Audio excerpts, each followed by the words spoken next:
Bienvenue dans le podcast de la Fée Résiliente. Ce podcast est là pour parler de résilience, donner des moyens de dépasser les difficultés de la vie.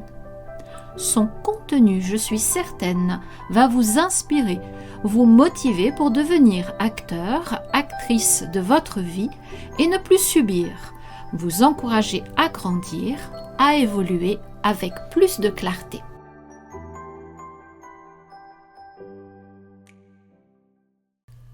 Bonjour à tous mes followers et aux nouveaux venus. Alors, je ne sais pas vous, mais en ce moment, la motivation n'est pas au rendez-vous. Eh oui, même si je suis la fée résiliente, je suis comme tout le monde. J'ai des hauts et des bas. J'avoue que la météo grisâtre favorise cette morosité et je le vois bien aussi autour de moi. Tout ce gris file le bourdon. À quand le soleil? Le ciel bleu et les journées lumineuses. Je vais voir aujourd'hui avec vous comment transformer au mieux ce sentiment, comment retrouver un peu d'entrain et de baume au cœur. Je ne sais pas vous, mais quand je me sens comme ça, je reste dans mon petit cocon. Je ralentis considérablement le rythme. J'assume les tâches essentielles et pour le reste, ça attendra. Je suis comme en état d'hibernation. Je n'ai plus envie de voir ou de parler à quelqu'un. Ralentir, prendre le temps pour faire ce qu'il y a à faire, mais aussi prendre le temps pour ne rien faire d'important. Ainsi, je laisse de la place à ce qui est, à ce que je suis dans l'instant. J'accueille ces moments avec gratitude, même si au fond de moi, c'est un peu le chantier. Tout semble aller mal et cela me paralyse. J'ai appris à reconnaître ces sensations et surtout à les accepter. Heureusement que j'ai développé la résilience grâce à mon parcours de vie. Si vous souhaitez en savoir plus, écoutez les 6 épisodes de mes podcasts. La résilience m'est d'une grande utilité. Sans elle, je pense que j'aurais sombré dans la dépression et je n'aurais pas trouvé les moyens qui me conviennent pour surmonter ces moments de doute, de tristesse, de colère, de ras-le-bol, tout simplement. Mon podcast n'est pas des plus joyeux aujourd'hui, j'en conviens. Mais c'est également une facette de ma vie. Tout n'est pas toujours rose, pas toujours au top. Montrer que ce côté-là serait vous mentir. Il est hors de question de donner une image d'Épinal de ma vie, une représentation idéalisée et quelque peu naïve de la réalité. Je suis comme tout le monde, et sachez que vous aussi, vous avez le droit d'avoir des périodes où vous vous sentez moins bien, où plus rien ne vous fait envie. Par contre, je vous mets en garde de ne pas rester inerte dans ces moments-là. C'est alors la dépression qui vous guette. À travers mon témoignage et mes podcasts, je veux vous donner des clés pour dépasser les émotions négatives et revenir sur votre chemin plus serein et plus déterminé pour affronter tout ce qui se présente.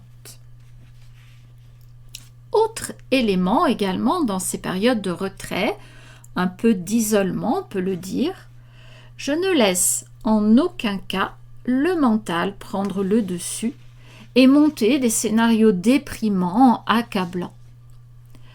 Pour cela, le moyen qui me convient est celui de créer. Je fais alors des loisirs créatifs. Je mets de côté les réseaux, je m'installe et là, soit je brode, soit je tricote, soit je couds, soit je peins, soit je dessine. Pendant que je fais ce genre d'activité, mon mental est complètement focalisé sur ma réalisation. Et du coup, plus aucune pensée ne m'arrête. Elle passe dans ma tête sans que je n'ai ni envie ni besoin de m'y attarder. Je suis totalement absorbée par l'objet que je suis en train de créer. Il m'arrive de mettre une musique douce pendant ces moments-là, mais bien souvent c'est dans le silence que j'œuvre. Je me connais bien et je sais comment apaiser mes émotions négatives. Créer est satisfaisant, épanouissant. Vous pouvez le faire dans différents domaines comme le bricolage, la peinture, ou jouer d'un instrument de musique, faire du dessin, cuisiner, etc. À vous de trouver l'activité qui vous fait du bien, qui vous permet de faire taire votre mental. Après, il y a bien d'autres manières d'apaiser les émotions négatives, de calmer les pensées récurrentes. Un moyen gratuit et efficace est la méditation. Cela va demander de l'entraînement pour y parvenir, mais ses effets sont puissants et permettent de pacifier notre mental, souvent trop actif. Au début, vous pouvez choisir de vous faire guider grâce à ce que certains appellent des méditations guidées, mais l'idéal est de devenir autonome. Plus besoin de support, plus besoin de conditions extérieures pour être en contact avec soi-même, écouter ses ressentis, se laisser traverser par eux, les accepter et les laisser s'estomper à leur rythme sans les entretenir. La méditation offre cette possibilité. Au départ, venez observer ce qui se passe en vous.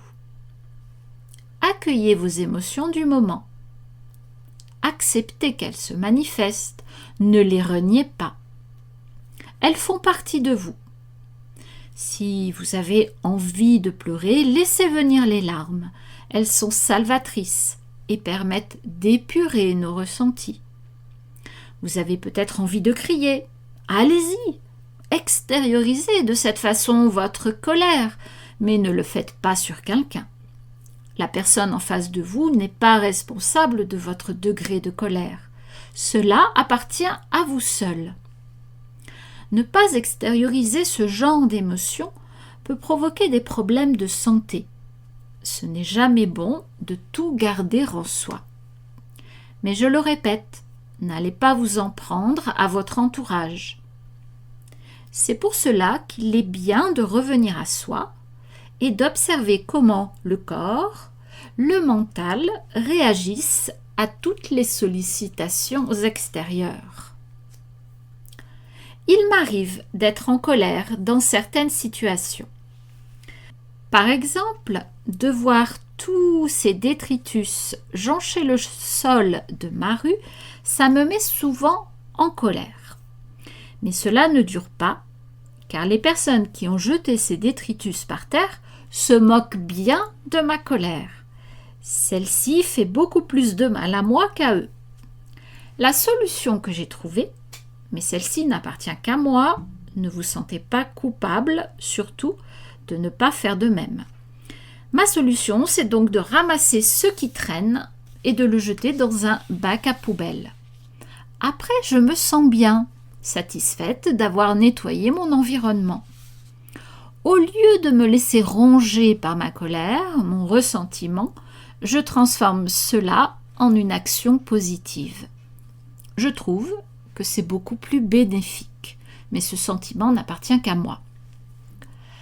Pour en revenir à la méditation, je la définirais comme le fait d'observer les moments de silence entre deux pensées.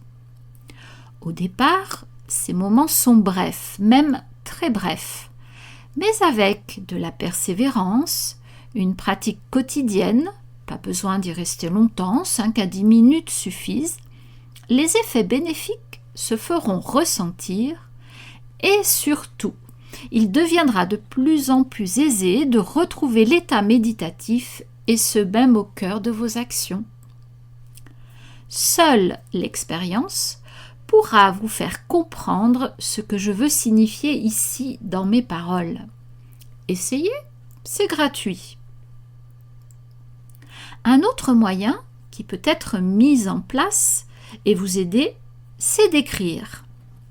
Écrivez vos pensées, vos émotions, pour mieux comprendre ce que vous vivez, ce que vous ressentez. Le fait de devoir mettre des mots sur ce que vous éprouvez, ça va vous permettre de comprendre le mécanisme d'installation de ces pensées et de ces émotions.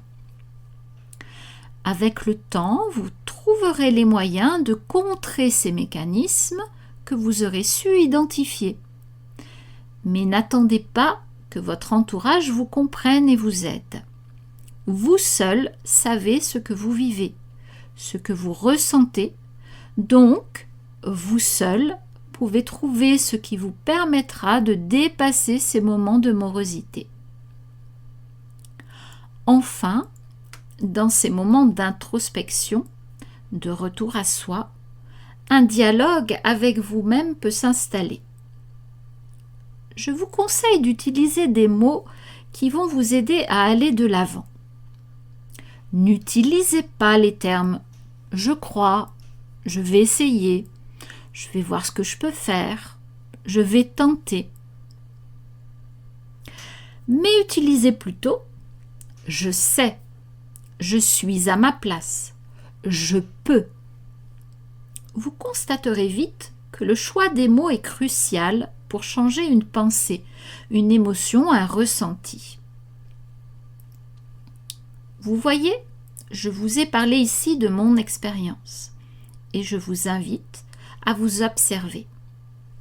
Apprenez à vous connaître vos réactions et aussi connaître les moyens qui vous apaisent, vous réconfortent ou trouver par le biais de ma narration des pistes pouvant vous aider. Si vous avez des difficultés à faire ce travail seul, sachez que je peux être une aide précieuse et vous faire gagner du temps. J'ai cette capacité d'écoute que des personnes trop proches de vous n'auront pas. J'ai vécu également ces moments difficiles, douloureux, et j'ai su les dépasser. Alors n'hésitez pas à me contacter, même pour de simples renseignements. Vous avez sous ce podcast mes coordonnées par mail. La persévérance est votre allié. L'écoute de vous est votre guide. Et le temps est votre plus grand enseignant. Retenez que tout vient toujours au bon moment. J'ai été très heureuse d'avoir eu le courage de vous parler de mes baisses de morale, mais aussi des moyens que j'utilise pour rebondir. Et vous? Avez-vous ces périodes où la procrastination vous gagne, où l'envie de ne rien faire se fait plus présente? Dites-moi en commentaire ce que vous ressentez et si vous avez défini les moyens que vous mettez en place pour passer le cap. Si mes paroles résonnent en vous, si vous vous reconnaissez dans mon témoignage, alors cela signifie que vous êtes au bon endroit. Il n'y a pas de hasard. Je vous encourage à me suivre sur Instagram et Facebook, à vous abonner pour découvrir mon parcours et les outils que j'ai mis en place pour m'en sortir, et surtout pour ne rater aucun épisode. Vous me retrouverez en podcast à peu près tous les 15 jours. Merci d'avoir écouté cet épisode jusqu'au bout. Je suis ravie d'avoir partagé ce moment avec vous. Si vous avez aimé son contenu, merci de liker. Partagez le lien de ce podcast à vos amis, à votre famille. Il peut les intéresser. Et n'hésitez pas à laisser un commentaire, à me faire part de votre impression. Vous pouvez également poser vos questions, j'y répondrai avec grand plaisir. Je vous laisse pour aujourd'hui, vous souhaite une très belle journée et vous dis à bientôt pour un prochain épisode des podcasts de la Fée Résiliente.